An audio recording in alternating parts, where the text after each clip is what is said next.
Hey, in this video, we're going to talk about how to deal with fear and uncertainty. So, I've dealt with this myself, you know, I still do. I think that it's something that's never going to end. But when you could learn how to build a healthy relationship with fear, then you're going to stop reacting to these fears and you're going to stop fearing that you're going to manifest what you fear. So, overall, this video is going to help you learn how to handle your fears without fighting them or without resisting them and manifesting what you fear to the point where whenever you do fear something in the near future, it's not going to affect you and you're going to know how to react or respond accordingly. By the way, if you want to read my free report, the link is in the description below. Just, insert your email address. It's free, and I'll send you a free PDF copy within email. So be sure to check your spam tab just in case. I doubt it's going to land in the spam tab though. But yeah, without further ado, let's get into this video.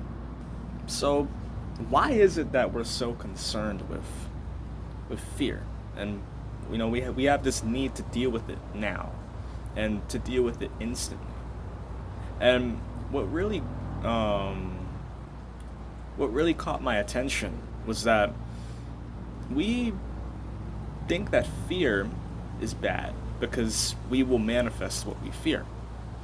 Because we're told in the law of attraction community or the secret that what we fear, and fear is a low vibrational frequency, is what we will attract. So if we fear being broke, right, we're going to end up attracting more situations and life events that we find ourselves in a position where we're broke.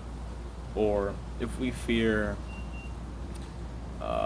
being rejected, the fear of rejection, whether that's in relationships or your finances, you're gonna find yourself in more situations where you are rejected. This could be within financial endeavors, or maybe you're meeting new people, you're asking them out, and maybe you just fear getting rejected. That's completely normal, but what people tell you in the manifestation space is that when you fear these things and you don't do anything about it, then you're just going to manifest more fear. And I disagree with that. Fear gets in the way of manifesting what you want because you fight your fears and you place negative meanings on them. So, for example, again, with the example of fearing the possibility of being broke, right? And so a thought comes, right? A thought crosses my mind and says, oh no, I don't want to be broke, right? And my reaction to the fear is, oh my goodness, this is a negative thought, I'm going to manifest it. That is the meaning that I put on this negative thought. So what happens? You manifest it. But not because you thought of being broke. And it's not because you felt the fear of being broke. It's the meaning that you placed on the thought of being broke and the feeling that accompanied the thought. It's so important to realize this because your thoughts and emotions, they don't necessarily create your reality. It's the meaning that you place upon these thoughts and emotions that truly matter. And this is probably the only thing you should really focus on when it comes to manifesting, because even the negative thoughts and the fears and even the traumatic events can become your greatest asset. Whether you fear, taking certain steps, maybe you want to go in a new direction in life. Maybe you want to, work on your own terms, or you want to manifest your own successful business, or you want to manifest a dream partner, but you're scared to put your foot forward. You know, that's fine. That's perfectly fine. And actually, fear can honestly be an asset. It could be a great thing because fear, while it gets you to react, it gets you started. Because let's face it, if we're afraid to do something, pleasure is not gonna come because if we don't take action upon that fear, it's always gonna be there. So, if your emotional drive is not strong enough, you're not going to do anything about your life. You're not going to try to change it because you don't care. There's no emotion that's tied to it. So, with enough fear, you can do things that you never thought you could have done. So, one thing that I use is, whenever I'm fearing, taking action in my business endeavors, I always say to myself, what happens in 5, 10, 20 years if I don't take this action right now?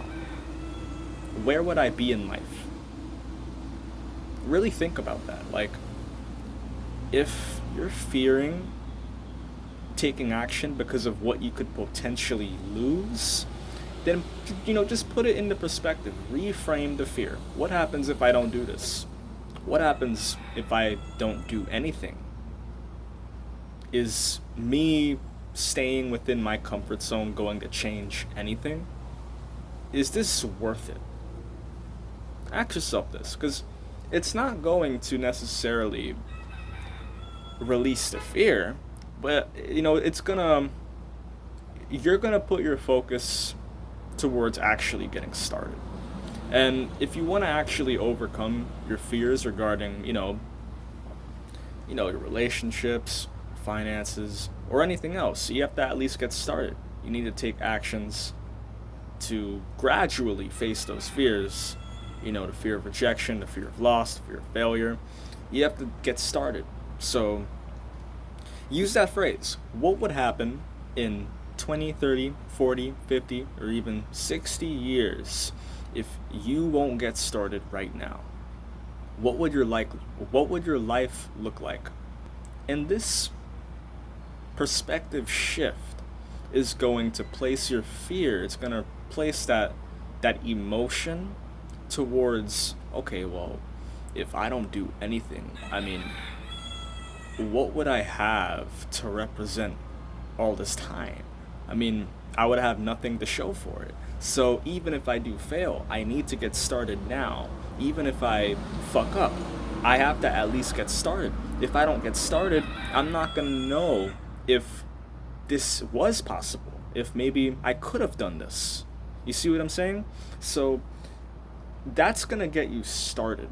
And you'll be surprised at how much, getting started is really going to mellow out your fears, because I think you mostly fear doing something until you actually start doing it. And then when you start doing it, you get into this flow state. And at that point, like, your mind is geared on whatever it is you're doing, And when you face your fears, it's exhilarating. Even if you get rejected or if you mess up, you can shift your perspective towards the fear of being rejected. So, a phrase that I use is, damn, you know what? No decision is the worst decision. Right? Think about it. Even if you make the wrong decision, you could still pivot. You could still learn from those decisions, and you can make the right decision. But if you make no decision at all, you don't learn from any failure, and you don't even take a step. You have nothing to show for all that time that you wasted. So, it's important to, shift your perspective around rejection. Because rejection, all things considered, it's a good thing. But, we just fear the pain of being rejected because we think it's a bad thing. We think that if we're rejected once, it's over. If we are rejected, we're just like the whole world is against you. But that's not true. Rejection it's almost like a blessing in disguise. Like there's a lesson within every rejection. There's always a lesson. I'm not going to sit here and, tell you that you're not going to feel the pain of being rejected, but if you can consciously understand that, and if you can come to an acceptance that rejection, it's a process. You're going to be rejected. Even the world's most highly successful people get rejected, right? Everybody gets rejected. It's not exempt from anyone, even if it's occasional. Like you have to shift your relationship towards rejection. Who says rejection can't be a good thing? Who says that rejection isn't an opportunity to learn and improve? It all rides on your perspective.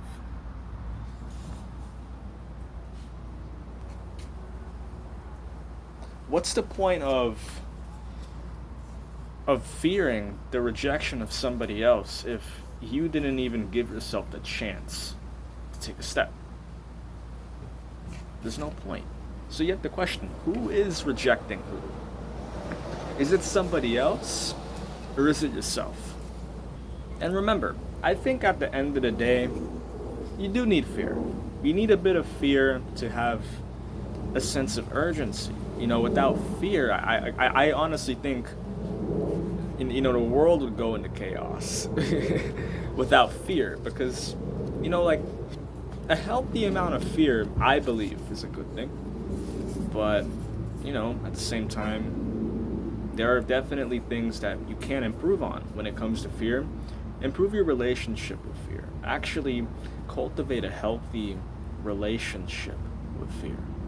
And don't try to avoid it, because fear is always going to follow you. It's always going to be present in your life. But if you use it, if you reframe the fear, like, again, what happens if I don't do this? What if I don't do this now? What will my life look like later? If you can shift your perspective around the fear and direct it towards taking the step, then actually fear is a pretty good thing. So I hope you found this video helpful. I was honestly thinking about this earlier today. When it comes to being rejected, I find that my internal state actually reflects what people think. So whenever I'm getting traffic to my business, I'm building my email list, and whenever I get rejected, I always find that my internal state was that of impatience and compulsiveness. Almost like I was trying to get this person to subscribe to my funnel, And I was thinking about that. I was like, wow, like, this could really be of help to someone. If this video helped you, I'm glad. Fear is, it's a process. It's always going to be present, but it doesn't have to be a bad thing. That's the good part. So, hope you enjoyed this. Peace.